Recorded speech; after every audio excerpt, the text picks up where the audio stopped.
저는 요즘 책을 조금 보는 시간들이 더 많아진 것 같습니다. 방송을 하면서 조금이라도 또 공부를 하려고 하는 건 아니고 실수를 안 하려고 하는 거겠죠. 주로 미술에 관련된 책이나 음악, 문학 이런 쪽의 책들을 많이 보죠. 예술학적인 것들. 그런데 사업을 좀 일찍 시작해서 그런가 경제나 마케팅 이런 쪽에도 관심이 많았었습니다. 새로운 책들을 보기보다는 예전의 책들을 다시 확인하고 보고 있는 것 같아요. 엘빈 토플러 제3의 물결 별 의미가 없는 것 같아요. 좀 지금 상황하고는 좀 많이 안 맞는 부분도 많고, 또 성경책하고 동급이었던 마르크스 자본론, 그런데 토마 피케트 21세기 자본이 나와가지고 옛날 책이 돼버렸죠. 생각이 또 분산되더라고요. 버릴 건 다 버려야 되겠더라고요. 요즘 책을 몇 박스씩 다 버리고 있습니다. 최근에 방송을 하면서 또 그런 생각들이 들더라고요.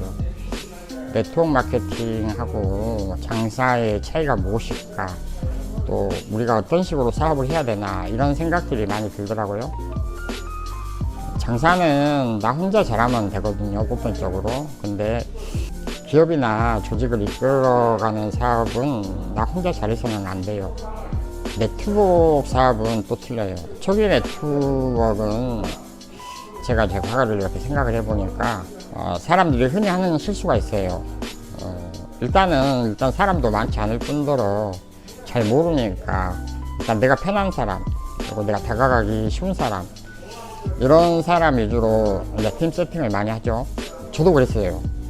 점점 이게 아닌데 이런 생각들이 많이 들 때가 있죠. 누구나 겪는 생각들이거든요. 그런 생각들이 내가 어떤 사람하고 같이 일을 해야 되는가 점점 알아가는 거죠. 시간이 지나면서 진짜 핵심 역량이 있는 사람, 이런 사람하고 사업을 해야 되는 것 같더라고요. 안 그러면 실수가 많아요. 조직 간에 갈등이 있는 거예요. 제가 봤을 때는 방향을 잘못 잡는 것 같은데 거기서 의문을 달면은 언성이 높아지고 관계가 안 좋아지잖아요. 그래서 나 고민을 많이 한 거예요. 그만할까, 아니면 다시 아니면 네트워크 마케팅을 열심히 하려면 어떻게 해야 되나. 그러면서 제가 선택한 거는 그럼 네트워크 마케팅을 더 하자, 열심히 한번 다시 해보자. 근데 방법을 달리한 거예요. 어떤 방법을 했냐면 책을 본 거예요. 책을 서점에 가서 수많은 경제학 책들을 이제 그때부터 보기 시작한 거예요. 그리고 어떤 그 방향 제시를 못 해주니까 이제 제가 알아야 되겠죠. 어차피 제가 알아서 혼자 가야 되니까 책을 보다 보니까 생각이 정리가 되더라고. 하나씩 그렇게 생각을 정리하면서 방향을 다시 잡았던 것 같아요. 정말 중요한 것은 사업을 성공하려면은 내가 어떤 방향성이라든가 잘 알아야 돼요. 왜냐하면 이건 복제 사업이다 보니까 내가 100이라는 수치를 가지고 있으면 100이라는 수치가 복제가 돼요. 근데 내가 10이라는 수치가 돼 있으면 10보다 더 못한 수치가 복제가 되거든요. 꽃이 만발하면 벌과 나비는 자연스럽게 몰려든다고 하잖아요. 내가 제일 중요한 것 같더라고요. 그래도 마음이 맞는 사람하고 같이 하면 얼마나 좋겠어요. 근데 그분이 핵심 역량이 안 되면은 정말 좋은 관계만 유지하면 돼요. 그리고 핵심 역량이 되는 사람을 찾던가 그런 사람을 만나서 데모를 해야 돼요. 마음에 맞는 사람하고 사업을 하는 것도 좋죠.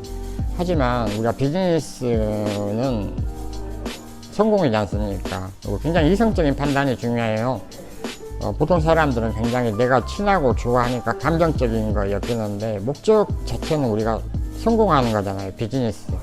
그러면 내가 누구하고 사업을 해야 되는가, 어떤 사람하고 같이 일을 해야 내가 성공할 수 있는가, 역할과 목적이 분명하지 않는 사람들하고 일을 하면 관계는 어차피 틀어지게 돼 있습니다. 장사는 나 혼자 잘하면 되거든요. 기업이나 조직은 수백 명, 수천 명이 움직이는 곳이라 나 혼자 잘해서는 정말 안 되거든요. 그래서 조직은 시스템이 일을 하는 겁니다. 패러다임이 틀린 거죠.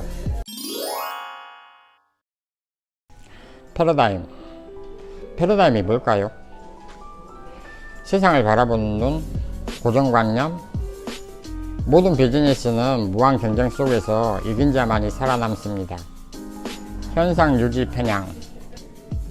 사람들은 본인한테 늘 익숙한 것들을 바꾸려고 하지 않습니다. 심리학자들이 말하죠. 이것을 고정관념이라고. 학자들은 말합니다. 원래 사람은 살아남아야 되는 생존 본능이란 게 있다고. 그래서 어떤 심리적으로 안 바꾸려고 하는 거랍니다. 인간의 내 무게는 우리 몸이 가지고 있는 2%의 무게밖에 안 된다고 합니다. 그런데 가만히 있으면 우리 몸의 에너지 전체의 20%를 쓰고 있는데 어떤 스트레스를 받거나 어떤 생각에 집중하면은 온몸의 에너지를 다 써버린다고 합니다. 그래서 사람이 파김치가 되고 축 퍼진다고 하네요. 그래서 가능한 한 사람들이 머리를 안 쓰는 거죠. 그래서 고정관념이란 게 생긴 겁니다. 그렇게 대충 하면 돼. 이렇게 하면 생각할 필요도 없고 에너지를 안 쓰는 거죠. 그런데 문제는 사람이 이렇게 하면 전혀 발전이 없다는 겁니다. 그래서 현자들이 자꾸 도전을 하라는 겁니다. 어쩌면 도전이란 것 자체는 지금 상태의 것들을 다 포기할 수도 있는 일입니다. 요즘 전 세계 경제학자들의 큰 고민이 일반 사람들이 60세면 은퇴하는데 60세 이후에 앞으로 40년, 50년을 더 살아야 되는 게 가장 고민거리라고 합니다. 그래서 방법을 찾고 준비하고 대비하는 현명한 삶을 살아야 된다는 겁니다. 주변에서 현상유지 편향이란 거에 대해서 가끔 말을 하더라고요. 그래서 궁금해서 사전을 찾아보고 검색을 해봤어요. 근데 너무 어렵게 나왔더라고요. 그래서 그냥 내 생각들을 정리해봤습니다. 현상유지 편향은 내가 그냥 보고 싶은 대로만 보고 내가 믿고 싶은 대로 믿는 게 현상유지 편향입니다. 사람들은 본인이 본인을 다 안다고 주장합니다. 이런 분들이 조금 문제가 있지 않나 생각합니다. 그러다 보면 자신의 발전과 개발을 방해하는 요소들이 많아지죠.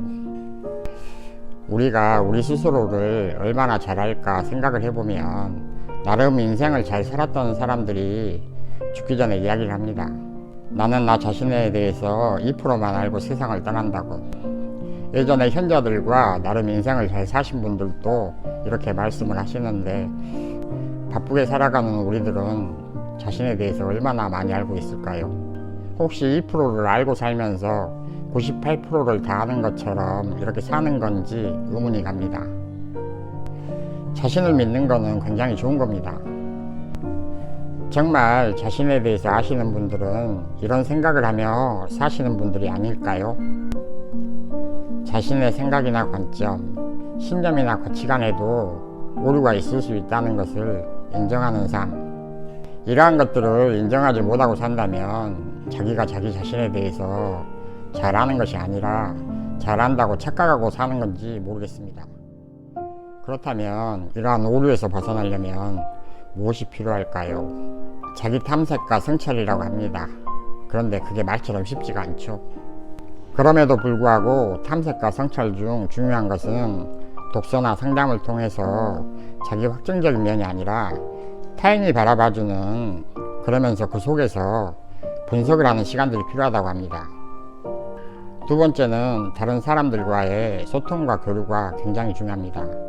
늘상 내가 해왔던 일들의 사람보다 나와 다른 부류의 사람들을 만나면서 그 사람들은 어떻게 사나, 어떤 일을 하고 사나, 그러면서 자신을 체크하고 그렇게 사는 삶이 중요하다고 합니다.